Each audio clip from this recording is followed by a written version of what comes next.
So now that Claressa Shields is about to fight Abigail Montes, I just want to give my breakdown of the fight and just want to give you guys and give my breakdown on how I think the fight's gonna play out. Now, Claressa Shields is a world-class Olympic level boxer. She's one, and she's actually a world-class professional boxer too. So she's world-class in striking level 100, all the stats on 100. Her grappling is it's a work in progress. It's not gonna come overnight. Rome wasn't built in a day, and so on and so on. Her kicking game is probably not that great. You only have so many days in a week. You only have so many hours in a day to train a certain discipline and get good at it. So, and Abigail Montes is a primarily a striker, right? And she has some type of grappling in her game. She's a purple belt in jiu-jitsu or a blue belt. I mean, those are just semantics and little details that you don't really need to know about. So she is a lot better in the ground game than Claressa, and she's a very good kicker, I believe.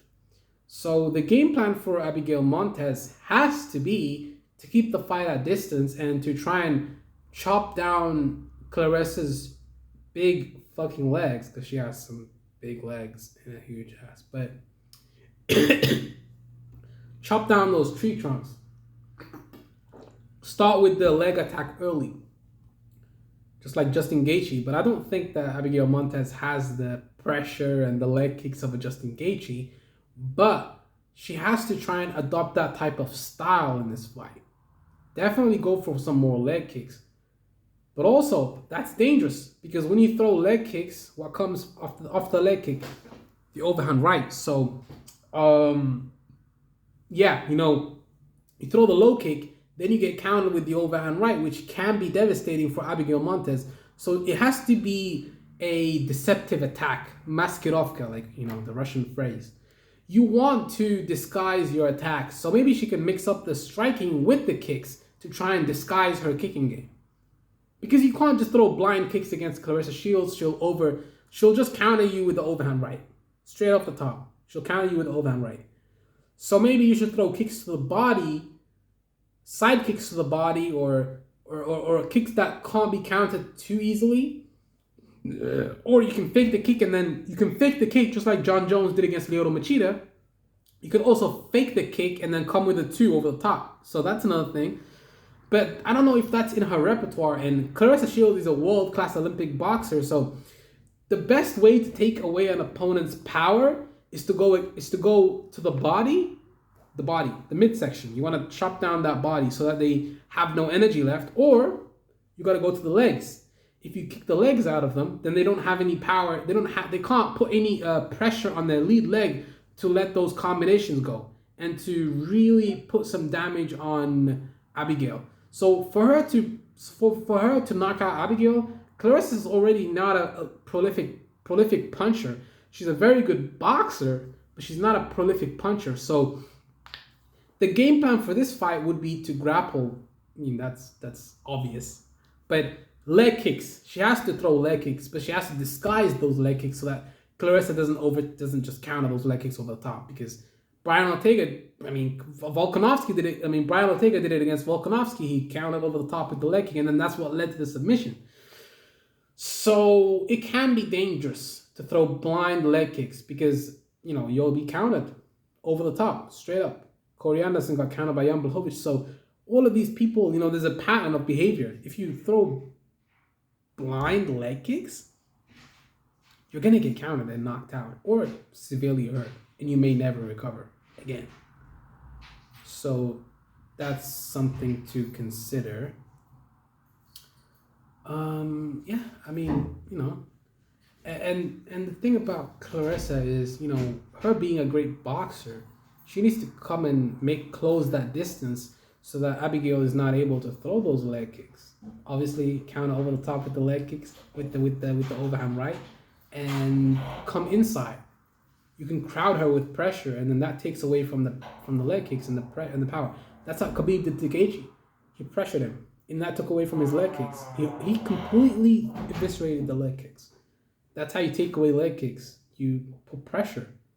And I mean, that's easier said than done because I feel the best way for Claressa to win this fight would be to pressure.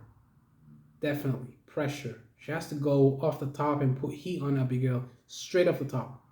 Come and put pressure on that girl. Come forward. Put pressure on her because that takes away the leg kicks, and that's her only way of winning the fight. If she's able to damage your legs, Claressa, then that takes away from your punching power and that takes away from your boxing skills. If you can't pivot and throw, you have nothing left because you can't grapple. So your only weapon can be taken away from you from those legs. So make sure you know how to. I mean, I don't think she's able to check leg kicks just yet effectively. She may know how to check them, but she may not know how to effectively check them because checking leg kicks and working leg kicks and defending against leg kicks just takes a lot of time. Pressuring is like the best way to defeat leg kicks because you don't take any of the power, and if you crowd them, then they need distance. You always need a distance against your opponent to throw. I mean, yeah, the more distance that your punch goes, I mean, the more your kick, the more distance that your kick covers, then the more powerful it's going to be. And that's just how it is. Force equals mass times acceleration, physics, whatever. And that's just how it is. So crowding her with pressure is the best game plan for Claressa to have. Has she shown that in her boxing career? I think she's very versatile in her boxing styles. She can do a lot of different styles. She's an expert boxer, and her footwork is excellent also. Abigail, yeah, she needs. Yeah. That's the way that Abigail can win the fight: the kicks and the grappling. Claressa, pressure and punches and bunches. That's it. I mean, it's not that hard to figure out. I would favor Claressa in this matchup because she has.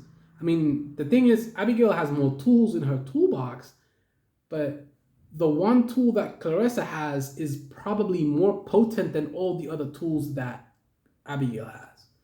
Just like a wise man said that, fear the man that trains one technique 1,000 times against the man that trains multiple different techniques and he doesn't have an expert mastery in any of them. I feel like that's how this fight is going to be played out. Claressa is a specialist in boxing. And Abigail is not a specialist. She's a versatile fighter. She has many different tools.